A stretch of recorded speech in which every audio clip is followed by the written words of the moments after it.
Imagine a car that never stops, not because it's fast, but because it doesn't need to refuel ever. No gas, no charging, no pit stops, just endless motion. Sound impossible?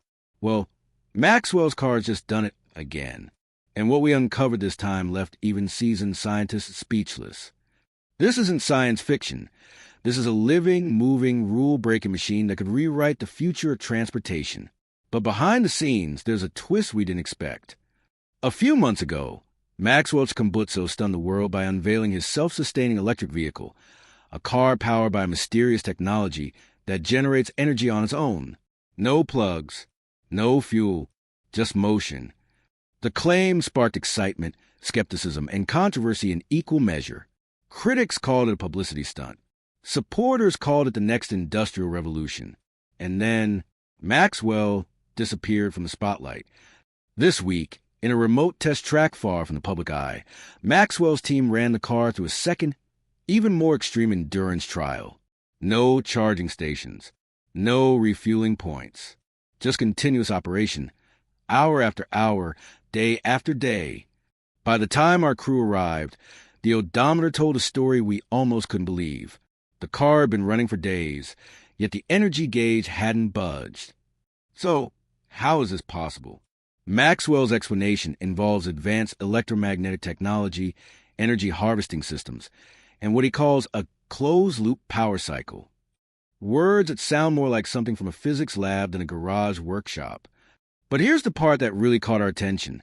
When we examined the data logs, we found irregularities, bursts of energy output far beyond what the system should produce, as if the car was pulling power from somewhere or something else. And that's where things get strange.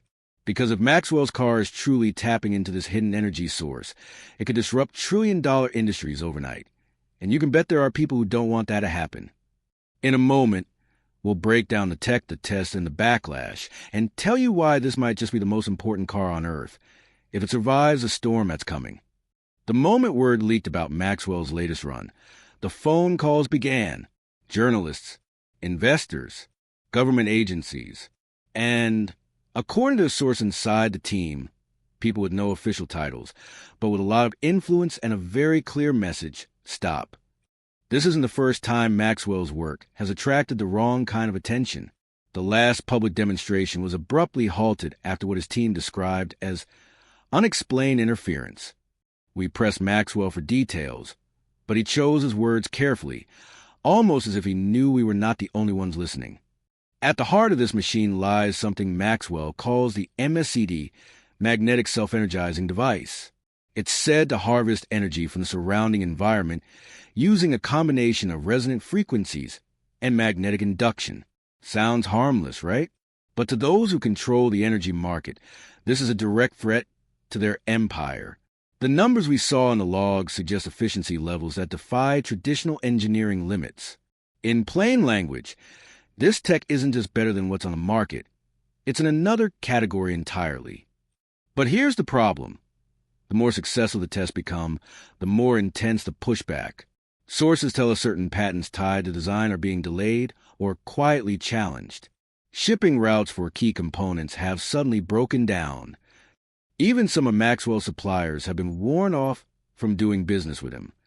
And yet, Maxwell is undeterred. In fact, during our last meeting, he hinted at something even bigger. Not just a car that runs forever, but an entire grid powered by the same principle. Imagine cities, homes, factories, all running without fuel bills, without carbon emissions, without power outages. He leaned in, lowered his voice, and told us the car was just a proof of concept. If that's true, then what's coming next could be the biggest disruption since the invention of electricity itself.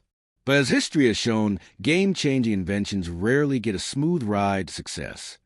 In the next chapter, we'll reveal the test footage that's never been shown to the public, and the mysterious anomaly we caught on camera during Maxwell's latest run. The footage you're about to see has never been released to the public. It was captured by a secondary camera, one Maxwell's team didn't even know was recording at the time. At first, it looks ordinary. The car glides past, its engine silent, the dashboard showing steady power output. But watch closely. There, a ripple like heat distortion. except the air that day was cold. It lasted less than a second, but the sensors picked it up, a spike in electromagnetic activity so high, it briefly exceeded the equipment's calibration range. When we showed this to an independent physicist, his response was immediate. That's not noise, that's a signature. But of what? He wouldn't say on record, only hinting that it matched phenomena usually seen in high-energy experimental labs, not on a public road. If Maxwell's MSED is triggering this kind of event, it means his car might be tapping into a form of energy we barely understand, something far beyond conventional renewable tech. And that's when the real trouble began. Hours after this footage was taken, Maxwell's test track was shut down by local authorities, citing safety concerns. Yet no one could explain what danger they were referring to. One crew member told us, off camera, that they'd been warned not about safety, but about making waves. Whatever that means, it was enough to end the day's testing on the spot. If this anomaly is the key to understanding Maxwell's technology, then it also might be the reason he's facing so much resistance. Because if he can replicate it at scale, we're talking about an energy system that makes oil, gas, and even solar panels obsolete overnight. But here's the twist. The anomaly didn't just happen once. We found 3 more instances in the footage, each one stronger than the last. And the final spike, well, that one came with something even stranger, a brief blackout in all our camera feeds, followed by a sound we still can't explain. We're about to play you that audio and tell you why it could change everything we thought we knew about energy itself. When our team first reviewed the audio, we thought it was interference, a glitch caused by the electromagnetic spike. But when we ran the waveform through a spectrogram, what we saw made the hairs on the back of our necks stand up. This wasn't random noise. It was a structured pattern, harmonic frequencies layered in a way nature almost never produces by accident. The closest match in our database? Resonant signals from deep space radio telescopes. We reached out to Dr. Alan Rowe, a former NASA signal analyst. His words were careful, deliberate. Whatever generated that tone, it's operating in a range that suggests controlled energy oscillation. It's almost like the machine is tuning itself. If that's true, then Maxwell's car isn't just sustaining power. It might be actively searching for or locking onto a hidden energy field in the environment.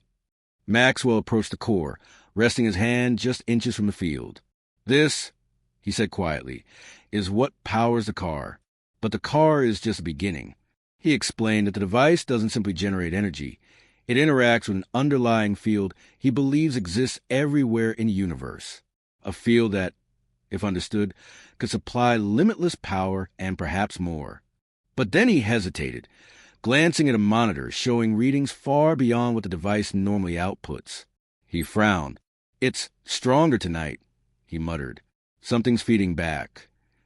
Before we could ask what he meant, the lights in the facility flickered.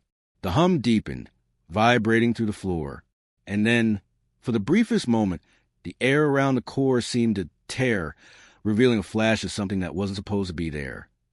We captured it on camera, but what we saw in that fraction of a second left us questioning if Maxwell's invention was tapping into an energy source or opening a door to something entirely different. We replayed the footage in slow motion.